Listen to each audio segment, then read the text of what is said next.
Hey, comic book collectors, do you want to protect what you collect? Do you hate when your comic books slide around in your short box, or you need to turn them sideways just so they don't bend or fall over? Well, look no further than Sidekick Supplies. Their product fits firmly inside your comic box, so you don't need to worry. And not only is their product made in the USA, but also ships free directly to your doorstep. Check out our sponsor, Sidekick Supplies, at sidekicksupplies.com and use the code ComicCom15 for 15% off your purchase. Believe me, you'll be ordering more than one. Welcome to the one and only Comic-Con Podcast, your podcast for comic book news, reviews, and comic community drama, with your hosts, Nemesis Prime and Milton the Manimal. Are you listening? What's going on, comic nerds? Welcome back to the Comic-Con Podcast, Season 4, Episode 13, recording this part on 3/28/2024. So I got a fun episode today.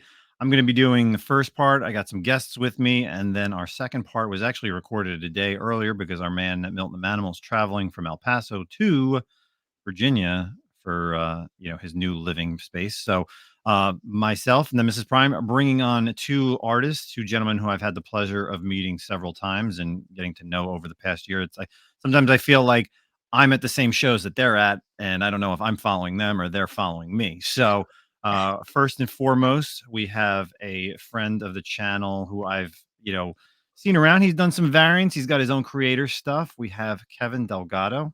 Kevin, how are you? Hey, what's going on? Thanks for having me.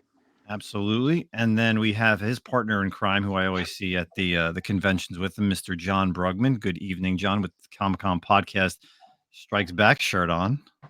How's it going? Awesome. Thanks for having us.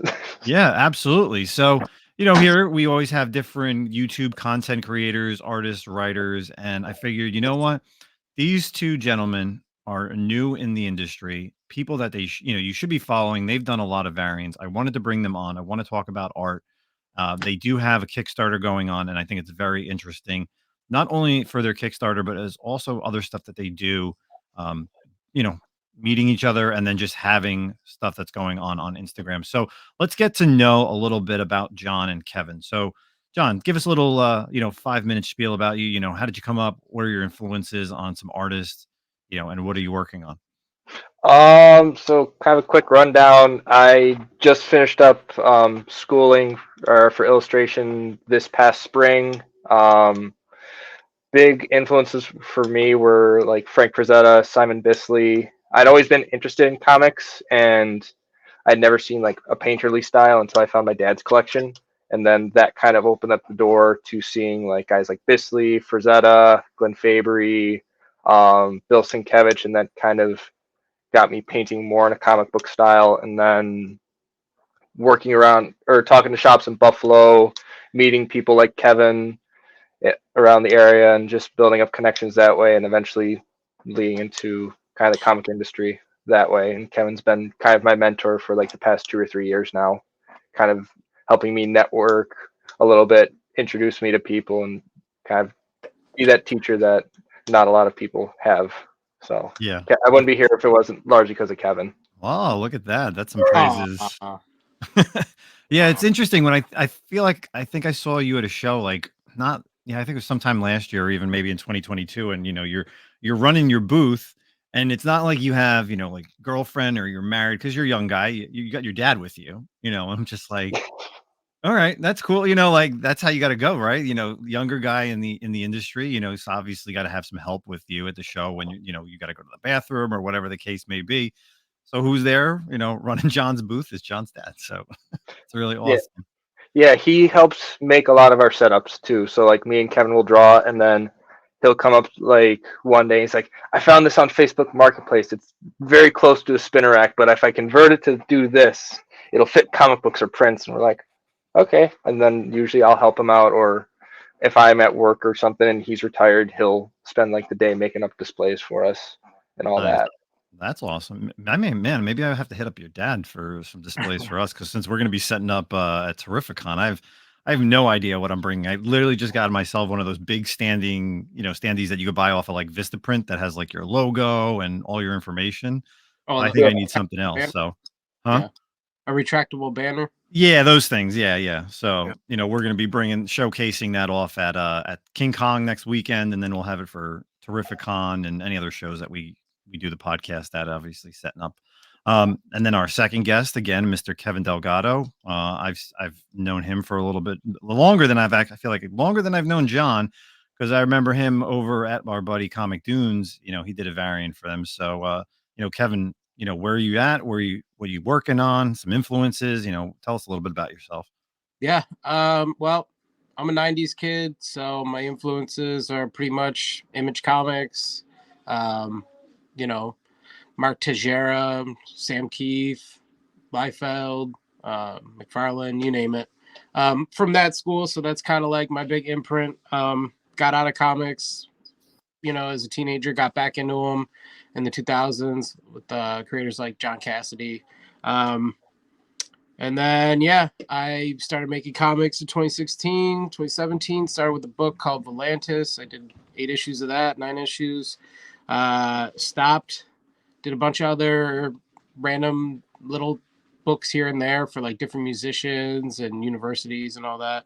And then throughout the pandemic, I created a series called Tough Stuff, which I've been doing to this day. I just finished inking issue 4. I'm finishing up the colors on it. Did a bunch of variants in between. Like you said, I met you 2 years ago through Comic Dunes. Just been networking over the years, met so many people. As far as upcoming work, I have covered for Dick Tracy #1 coming out from Mad Cave on April 24th. I just sent prelims in for my Dream cover, so that's cool. And Tough Stuff 4, or Tough Stuff, The Toughening Part 2, will be out in May. Nice. It's really interesting regarding the Dick Tracy. I didn't even know who owned the property and if they were ever coming out with a comic. And then I saw your variant on your Instagram, and I was like, wow, Dick Tracy's finally coming out with a comic book after so many years, and it's with Mad Cave. I'm like, that's got to be interesting. So, I grew up. I remember the original, like, what was that, late 80s, early 90s, Warren Beatty movie. So I'm excited to see that. And then I guess, talk about Tough Stuff. That's with Scout, right? If I'm not mistaken. Tough Stuff is with me. Oh, just you. So it's not. It was published through Source Point. Oh, Source Point. Yep. Yeah, I don't know what happened with them. They just kind of went under the radar over the past year and a half or so. So I'm gonna keep. I've always owned the rights to it, so I'm always gonna produce it, and it's shopping around. There's other publishers involved for the future, but for right now, it's just me through Kickstarter. Mm-hmm. And give us a little bit of background. What's the book about for our listeners? So, the book is about a drug addicted alley cat that has to save spring break in 1993. But like, I treat each book as a self-contained story, but it also like evolves over time. So like the second book is Tough Stuff Goes to Rehab.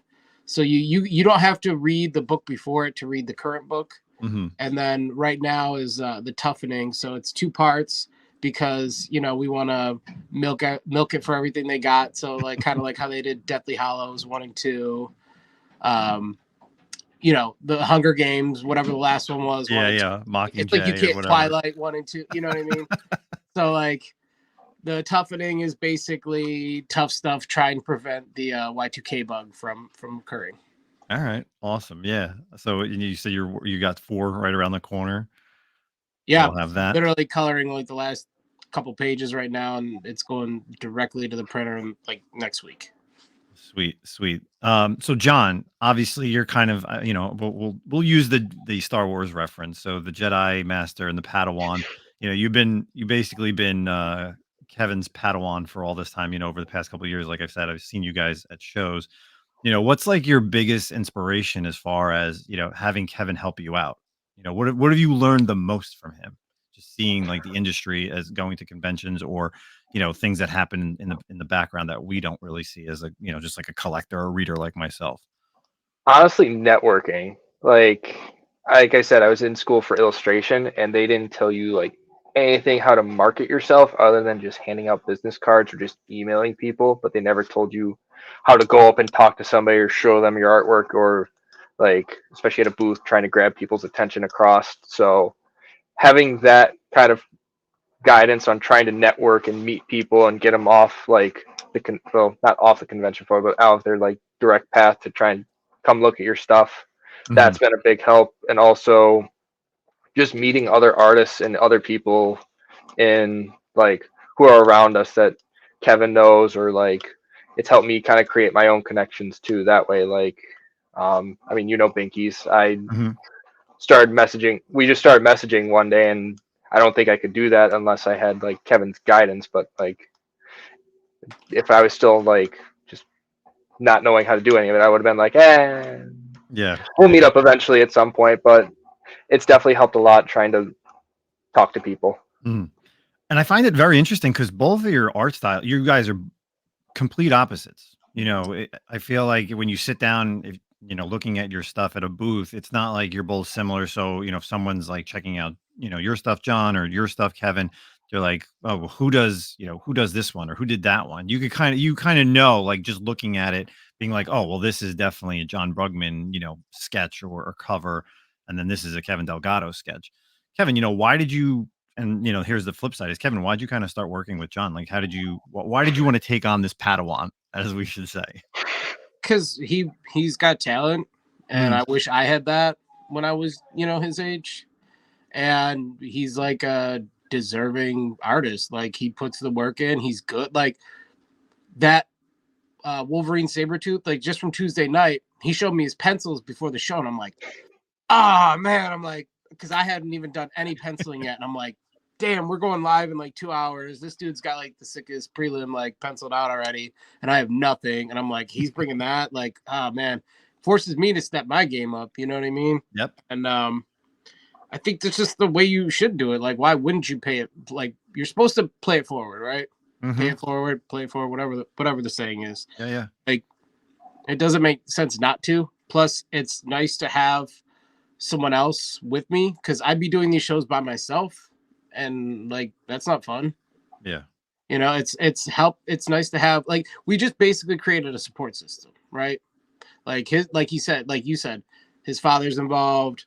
I'm involved. Like that's a solid team. Like we can sell things. You know what I mean? Like we can really like make these weekly trips worth it and get our name out there at the same time. And it's like, yeah, it's really good. It's just super beneficial from each standpoint. Like I never worried about, like John taking sales from me or whatever or anything like that. And actually like most shows we usually, like make the same amount. So Hmm. it's not like, like I might make more one show, he might make more another show. Like it all balances out at the end, and we have the experience to take Yeah, from that. yeah. It's And not a we competition. You're having fun. You're both making money. You're both getting your art better. You're putting yourself out there. Someone may see John at a show. Someone may see you at a show, which is really awesome. And both of you got to grow that way. And so you said Tuesday night earlier in the prelim. So let's talk about that. So you guys do a live show on Instagram every Tuesday, and Rumble Strix Inc. If I'm not mistaken, right? Let's Yes. all right. Let's talk about this, John. How did this all come about? Let's talk about the and what you guys do on a Tuesday night on live on Instagram. So Kevin approached me about a couple of our buddies will do live streams on Instagram or Facebook or YouTube, and they'll do live drawing sessions, and just it kind of helps with marketing, and also it kind of forces us to like actually draw because there's some days like you're just not feeling it. And for Mhm. me, I teach 7th through 12th grade art, and then I also coach. So my days are like 12 hours long sometimes. Sometimes it's really hard to motivate myself to draw on those days. So having that like day on a Tuesday where, hey, I have to sit down and draw with Kevin. Mhm. A, I just get to hang out with Kevin, and B, I'm actually like perfecting my craft and working. And then I also have product for when the conventions come around and all that. All right.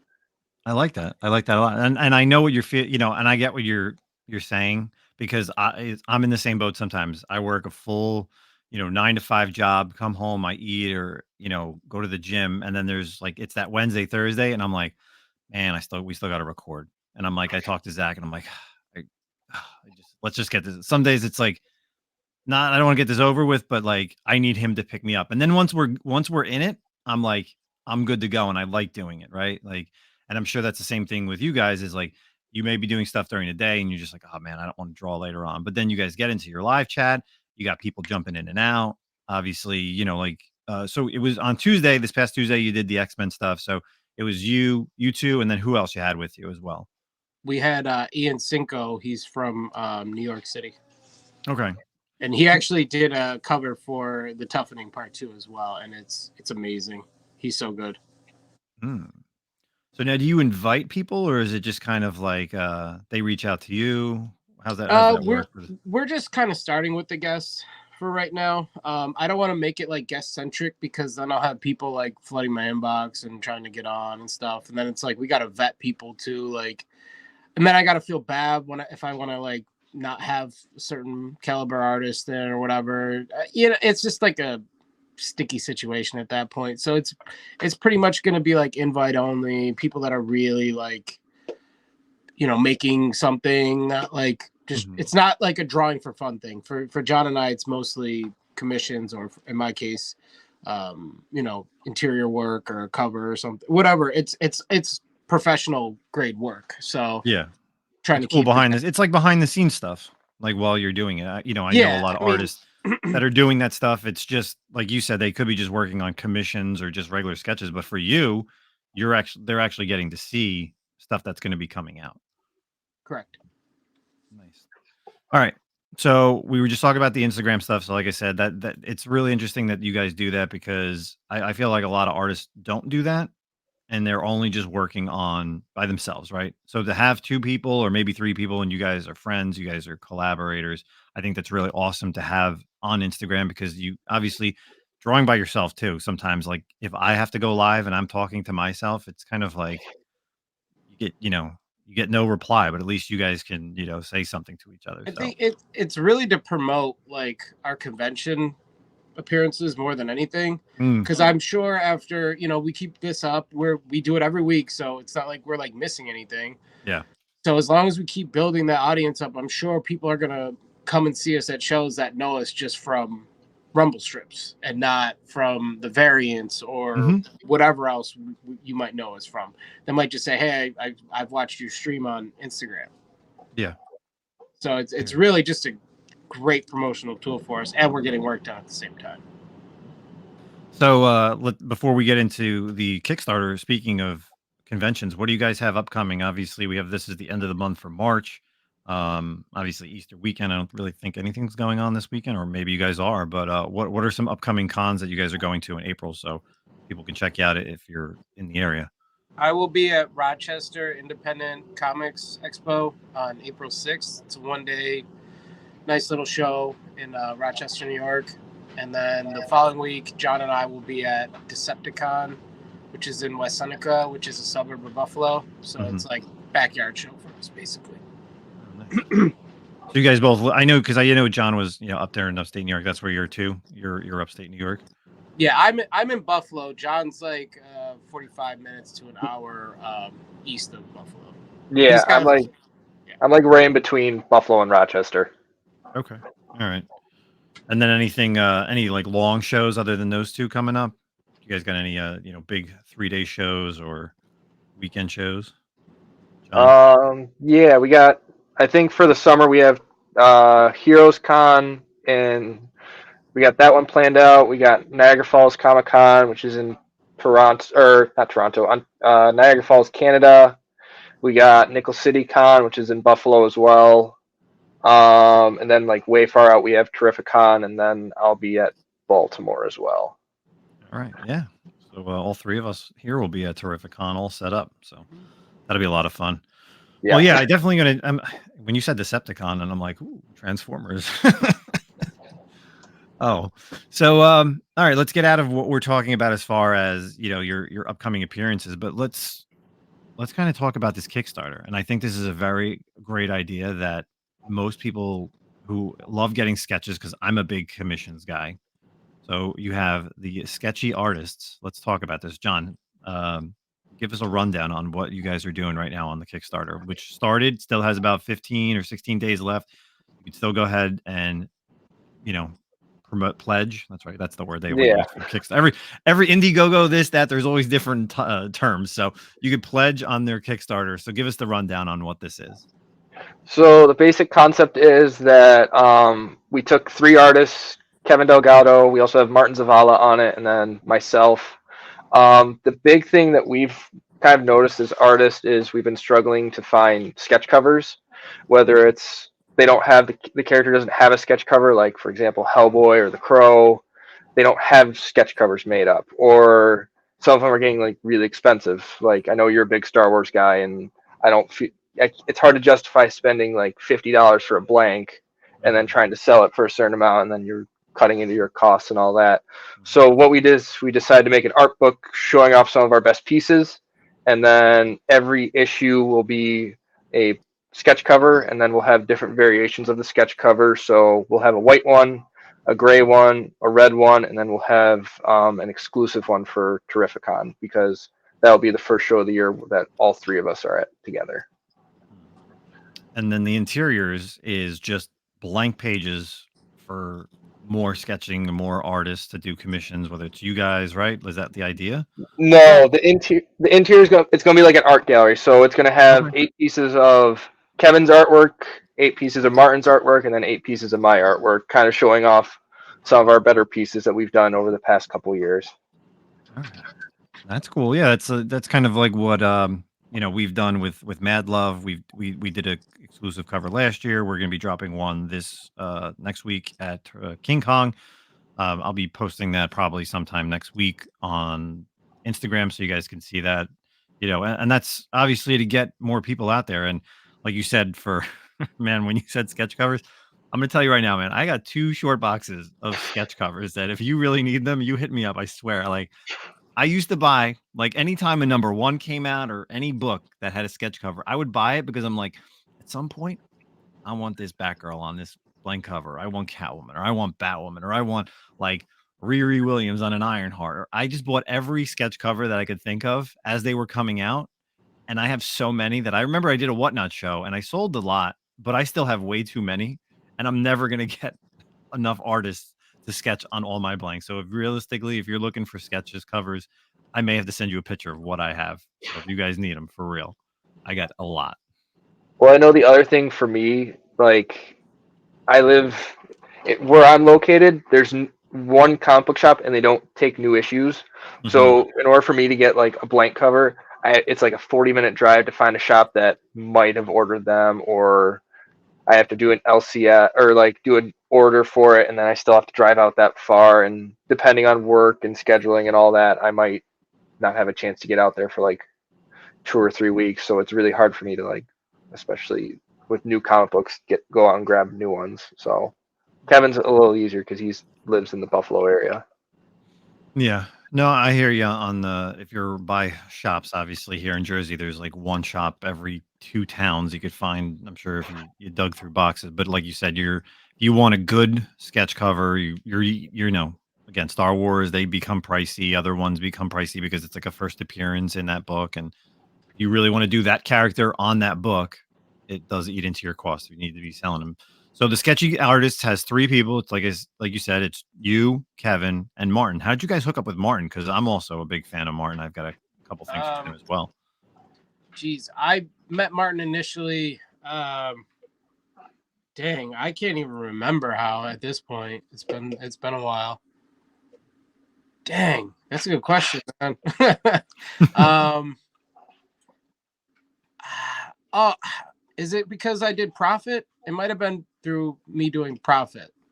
I want to say around there. Because I met him through you. And then I think we just met online, somehow through that, and then met in person like later that year, and we just became friends. That would probably make the most sense to me. Yeah. Martin's great. I just saw him at what was the last show? I went to AwesomeCon down in DC, and he was there. He's obviously always with the Capture Collectibles guys. So really cool that you guys all linked up. I know all you guys. That's small world, obviously. So I think the It, sketchy artist is a great thing. What were you gonna say, Kevin? there's got to be power in numbers, because I mean, like, between the three of us, like, that's why we think sketchy artist is such, like, you know, it's why it's doing so well. It's what, 250% backed already. It's like John and I are hardly promoting it. Like, I don't think really any of us are really promoting it as much as we should, I because think it's we already, promoted it the first 2 days or two or yeah, 3 days, and then it got like 100% funded, and then we'll mention it on Rumble strips every so often, and then yeah. But it's like, it's already, it's so nice for us to not have to, like, stress out about a project, Mhm. hitting its funds or whatever. But if you are listening to this and you want to check it out, you really should. And get a pre-commission now, so that you get it when the books come out, because John and I are, I don't know about his commission list, but I'm getting busy. And it's a cemented way to get our artwork in your hands.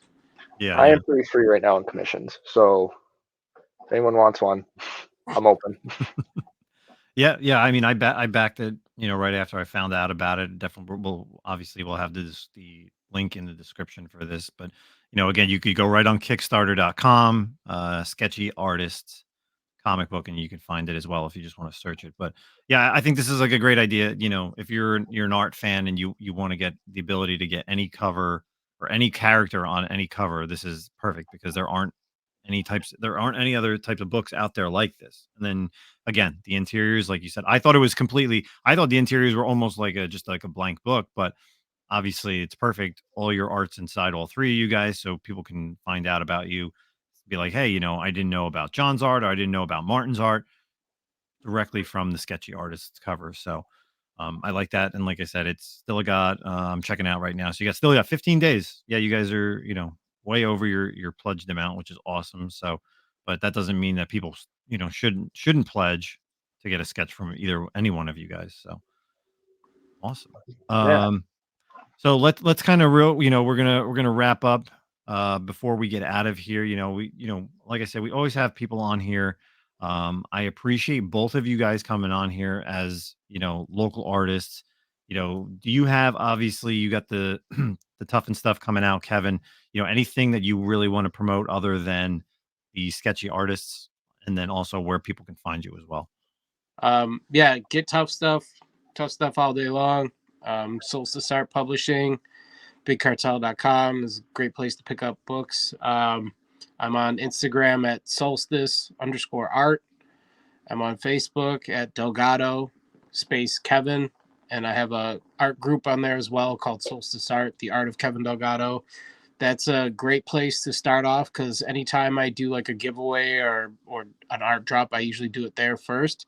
So like, I might put a sketch cover up and say, for grabs, it's going to go in there first. Mhm. On Twitter or X, my name is Frigid Giant. And yeah, that's kind of it. All right, John, where can people find you? What do you got working on? Anything special other than, like I said, the Kickstarter? Working on Kickstarter, trying to put some stuff together for my own book eventually. Kind of slacking on it. You can find me on Instagram at John Bruggman. Facebook, same thing, John Bruggman. Website that I have is johnbruggmanart.com.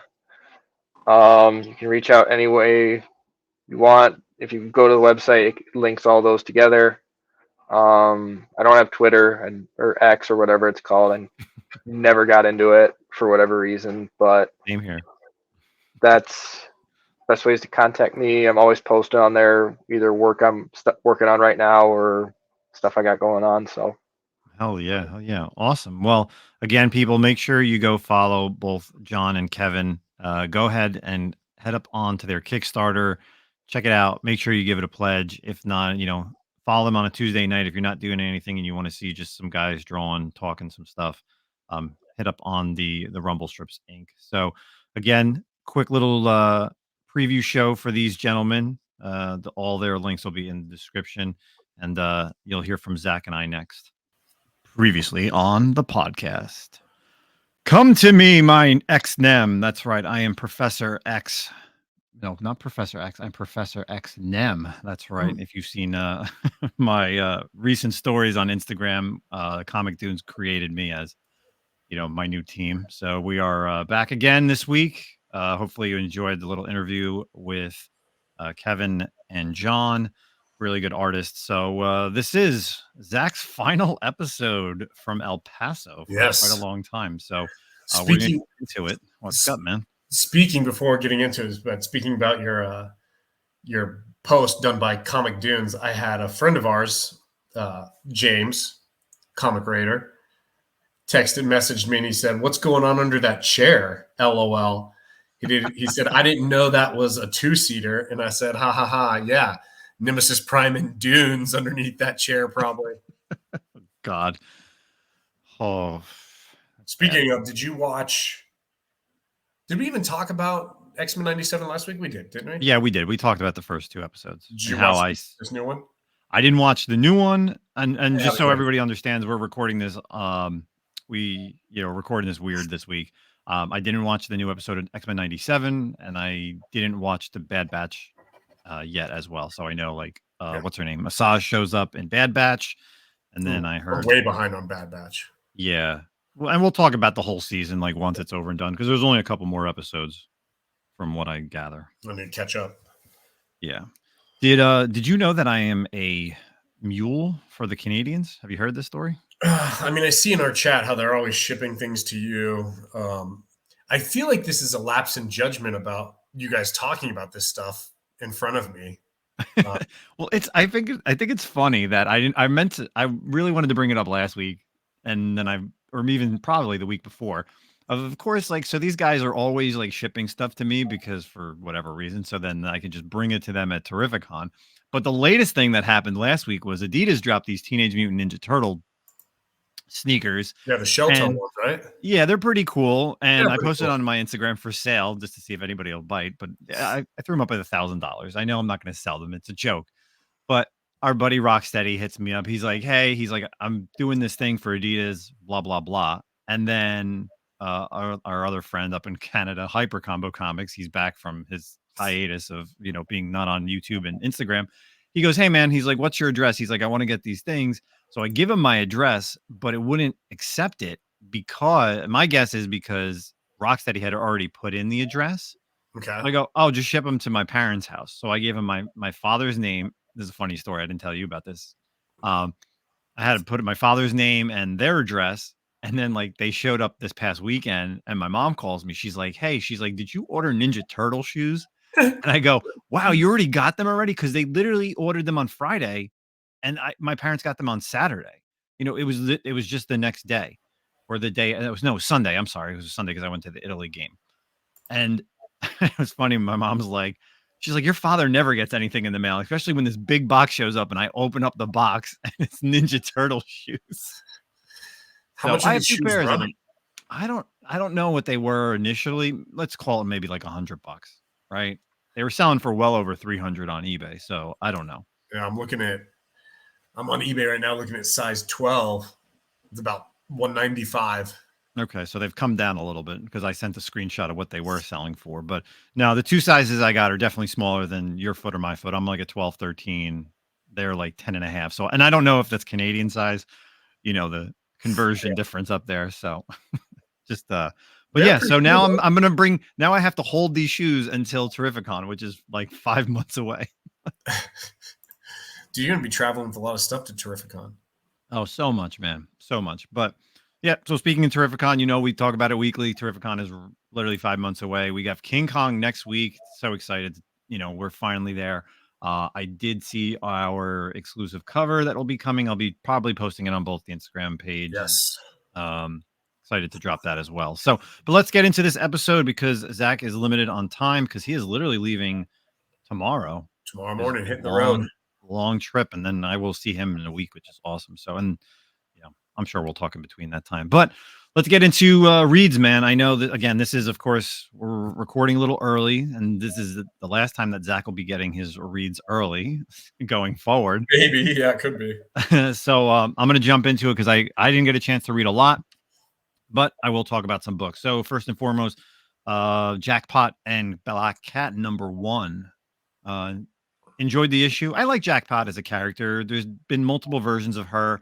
She's had different powers throughout the years, but now the most recent one is Mary Jane Watson created like this gauntlet, and it's very similar to I guess like Katsiv in Final Fantasy, right? What's Because that? it's like you have these.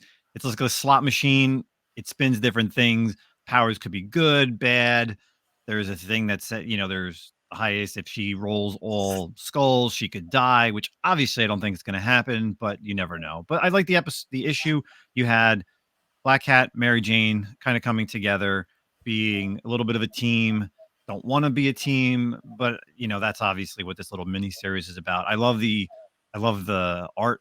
Emilio Lasiwi is the artist on this. Has some really cool vibes. Got the Adam Hughes covers, which is nice. But you know, I always liked the Black Cat series, whether it was her first ongoing series or the second ongoing series. I thought they were really good. It's a nice little thieving on the Marvel side. I know it's you know counterpoint to what we have in DC Comics, right? With obviously Catwoman, but I like Felicia Hart as a character. She's one of my tops in the Marvel side. So really good issue there. Next up, Wolverine 46. Did you read it? Oh yeah. Okay, so Wolverine 46, obviously just an amazing issue. The whole parallels with you have Wolverine and his little choked mind or whatever you want to call it with the head Team of X. Team X.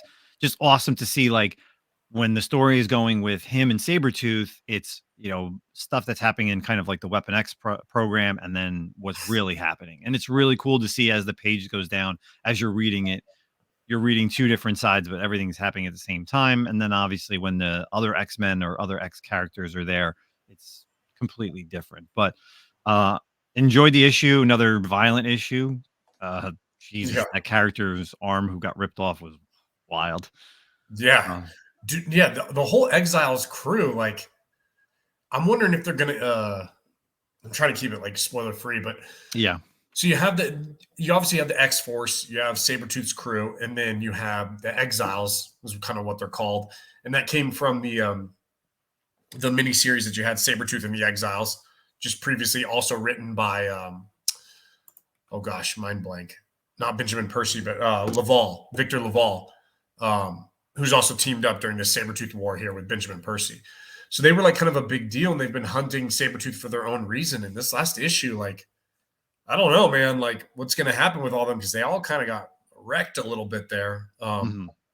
We know what's her name survives. Oh my gosh, the character who can do ice and fire at the same time. She's one of Hope Summers' characters, but we've seen her in the solicitations on the new X-Men team, so she's obviously going to make it. But yeah, dude, wild issue, another wild issue.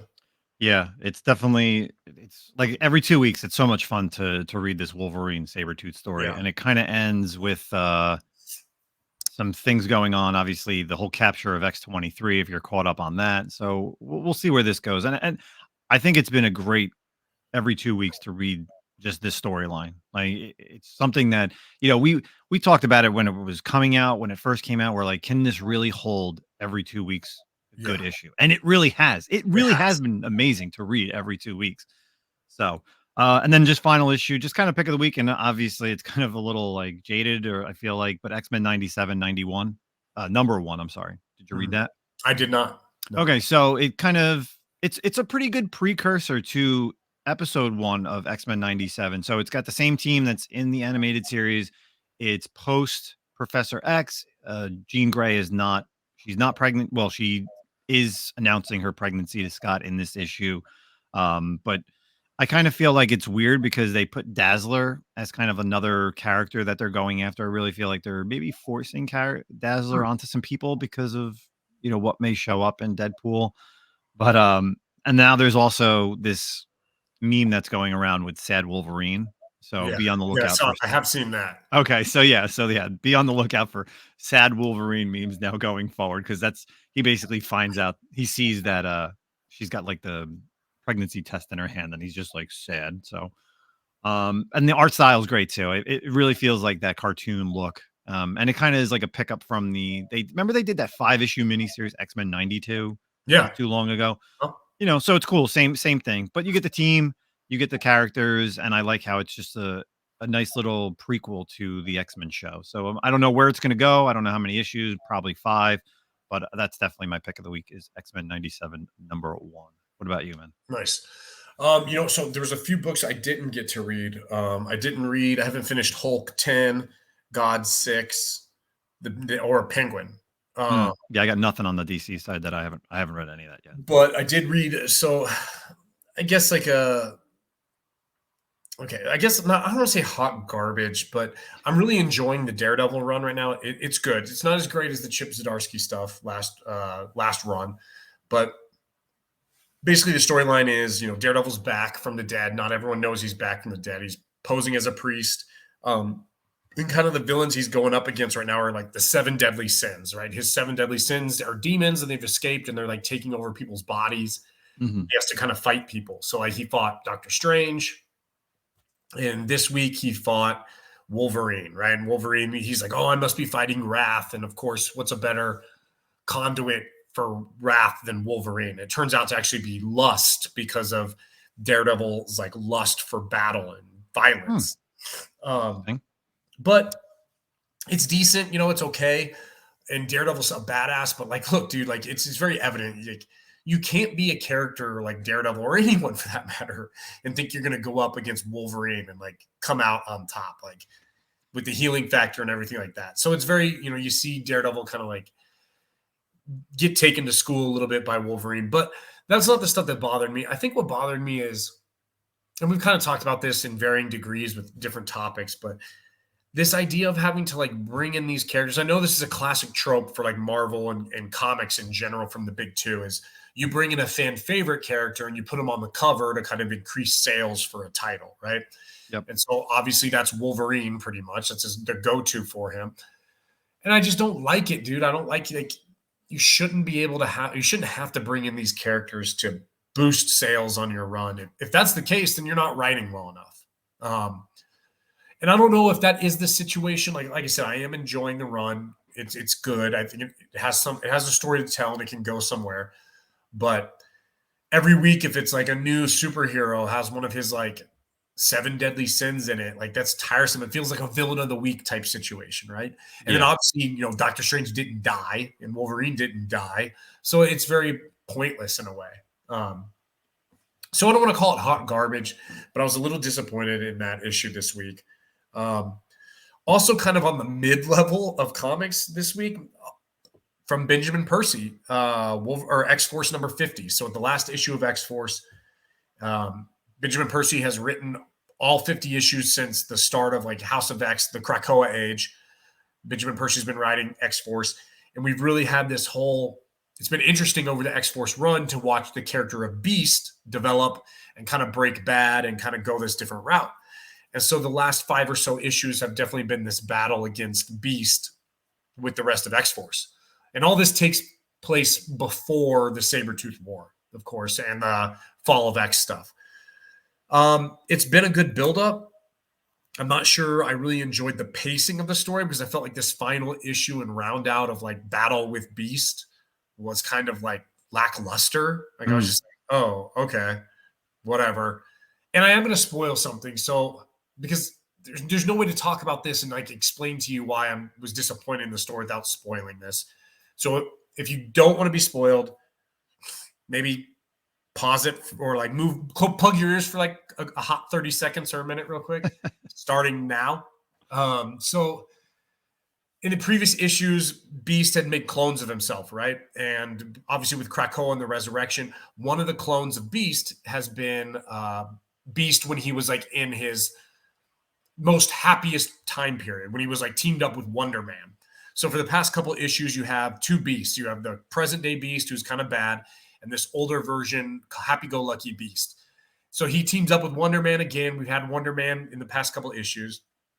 And it's just classic Marvel, where there's no real stakes involved, right? So like Beast versus Beast at the end, and then like, hey, don't do this, don't be bad, you don't have to do this. Oh, you're too naive, you don't know what I've been through and the wisdom I have had, like between the two of them.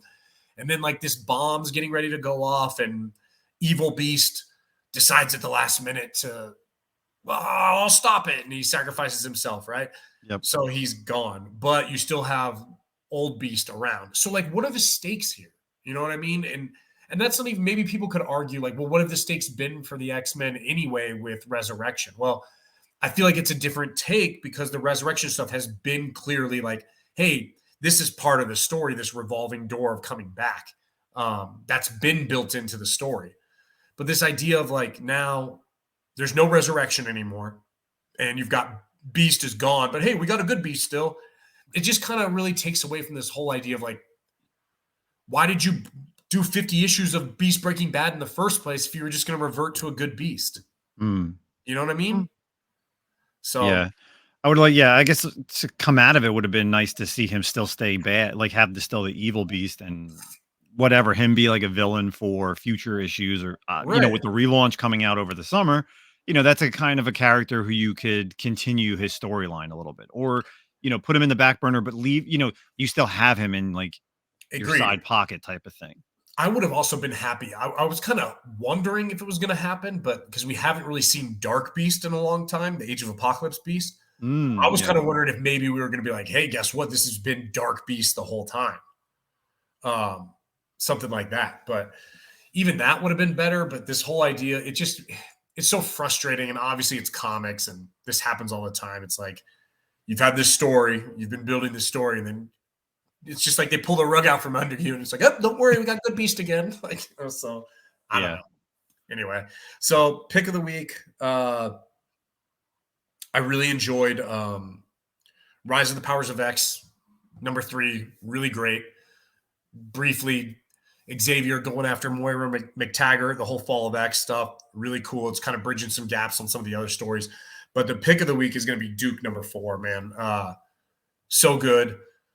I mean, the Energon universe, especially the G.I. Joe titles right now, both Cobra and Duke, like every month is just awesome. Like really look forward to reading those issues. And I love where they're going with Duke. They're making this kind of a badass. He's not quite the Boy Scout that he was, in like the G.I. Joe. He's kind of got a little edge to him where he's like, nah, dude, like I don't really care. He's on this mission right now, right? And like the Starscream mission. But we all know he's eventually going to team up with, Hawk and form Joes and all that. But I really like it, dude. Did you read Duke? No, I didn't. Like I said, those 3 titles that I picked and maybe 1 or 2 more just on like the Marvel side was the only thing that I was able to read this week because again, how we're recording this. So yeah. But yeah, I got to read. There's a lot of DC stuff that's there, the indie stuff. There's quite a lot of stuff that I need to check out before the week's over. Yeah, it was good stuff, man. So nice. Those are my picks. Awesome. Well, let's kind of stick with some comics, and I know we do have a comic book article that's right up your alley, and something that again, go back and check out our episode with Kent, regarding his Punisher book. We got a Punisher series coming out that's actually Frank Castle. Yeah. So we got a new issue, or a new miniseries, 1 through 5 miniseries by Garth Ennis, tackling the Punisher, kind of going back to the days of yore, if you will, with Nick Fury and Ennis. And the miniseries is called Get Fury. So it's described as Garth Ennis returns to Marvel and the Punisher, and this May is Get Fury number 1. They talk about, let's see, covers by the aforementioned Dave Johnson. The series continues Ennis' spotlight on the journey of Nick Fury as a CIA agent following World War II, only this time with the series set during the Vietnam War. Ennis is also returning to the world of Lieutenant Frank Castle during the period where the Punisher was born. So basically the story reads as 1971, there's a war raging in Vietnam. Nick Fury has been captured by the Viet Cong. At this moment, they don't understand what they have in their possession, a man who knows enough secrets to damage the United States beyond comprehension. The CIA, however, does realize this, and they can't risk their enemy getting those secrets. So they dispatch the most deadly man in the U.S. Army, Lieutenant Frank Castle. So this is very interesting, and this is all coming from CBR, and I'm looking here. I saw this article somewhere else, and I could have swore, and I'm not seeing it here necessarily. Oh yeah, rated max. Okay, so it is rated max as well, which is great, right? I mean, that's what you want from Ennis. Yep. And like you said, when we were talking to Kent, I didn't know.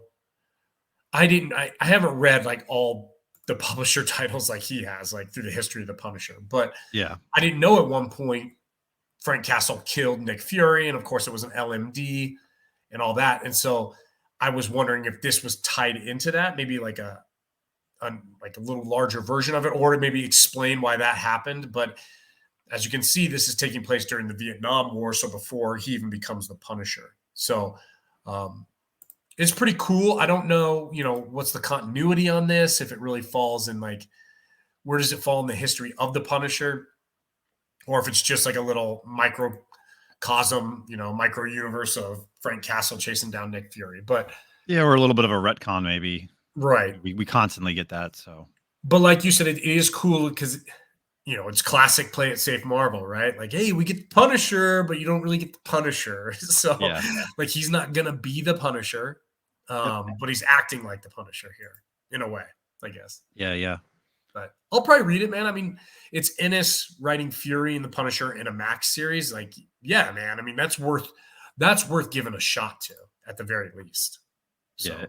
And they don't really do that too much of the Max stuff anymore, but right. So that's coming out in May. Looks like May 1st is the first issue called Get Fury. So yeah, yep. I'm excited to see Garth Ennis' stuff back. Quite a long time since he's written. Yeah, what's the last time he's written in Marvel? To be honest, God,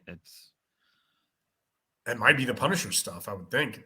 Yeah. I mean, to be honest, it's been quite a while since he's been on the Marvel side. I mean, he's been doing so much, obviously, with like the indie stuff, all the boys and everything else. But yeah, God, I don't even know the last time he was with, one of the big twos. To be honest, Marvel looks like, yeah. I mean, you got Punisher all the way up until like 2007.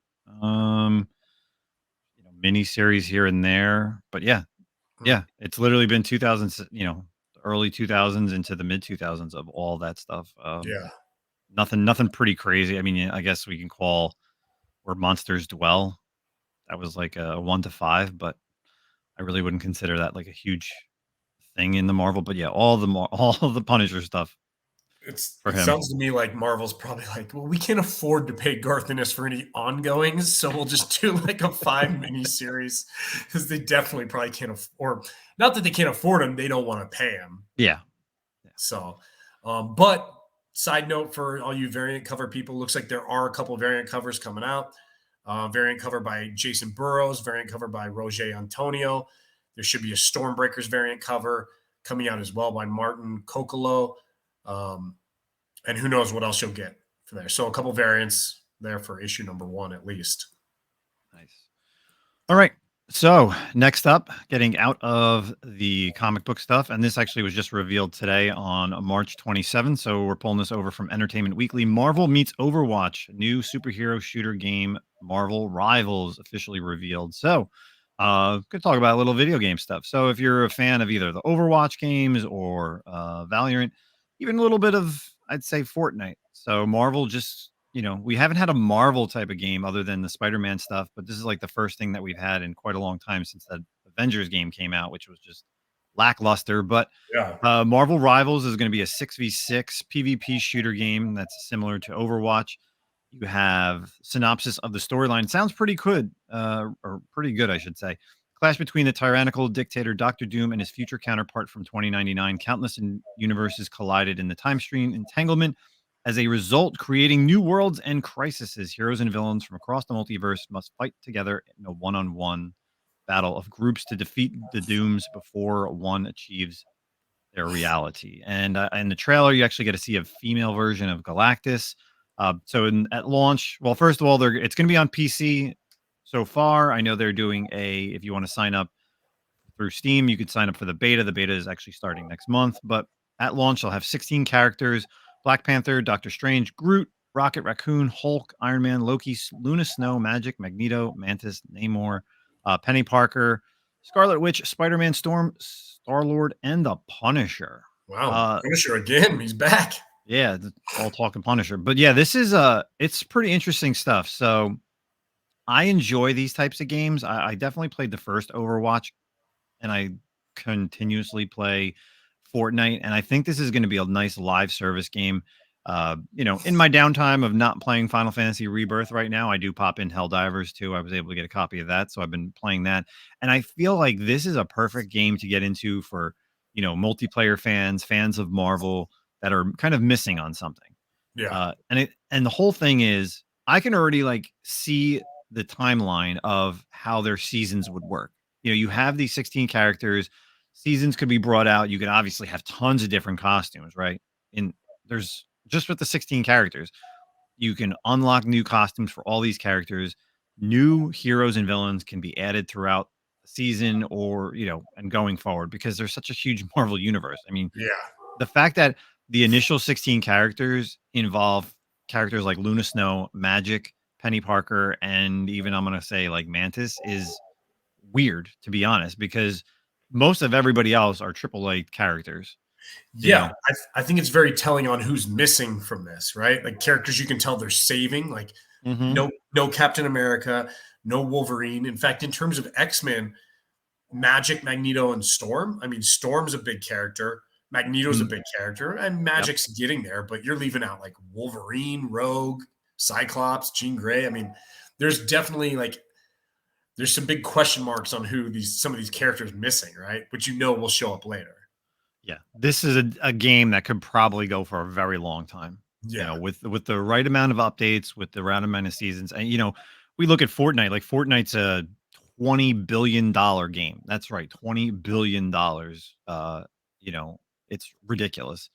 So the fact that the name of the company that's putting it together is Next Ease Games, but in the trailer, right at the end, you actually see Epic Games, and Epic Games obviously is the whole creator behind Fortnite. So I'm sure they have a little bit of help with Yeah. them. But I'm excited, man. Just from the trailer, there was a lot of cool gameplay. Magic. Each of these characters get some abilities. They kind of have like a superpower, but then they have like that team up ability. If you Yeah. saw the trailer, Like a which is synergy, like Final Fantasy. yeah, straight up out of that. So like, Yeah. Rocket could jump on Groot's back. You had Luna Snow and Namor kind of doing powers together, Hulk and Iron Man. So I'm really excited to actually play this. I'm hoping it comes to consoles because you figure Fortnite's on all the consoles. It's on PC. It's on mobile. Like this is the type of game that anybody can play anywhere, right? I'm sure if it just stays on PC, you're kind of doing a disservice because everybody's going to want to play this game. Yeah. Oh yeah. Yeah. I mean, the appeal is definitely the console for sure with Fortnite and games like that. I never played Overwatch, but Mhm. I mean, I've dabbled on a lot of Fortnite back and forth, and yeah, there's definitely a lot of appeal. And you can always tell too with Fortnite, whenever they have like the Marvel characters and the Marvel seasons, those are huge seasons on Fortnite.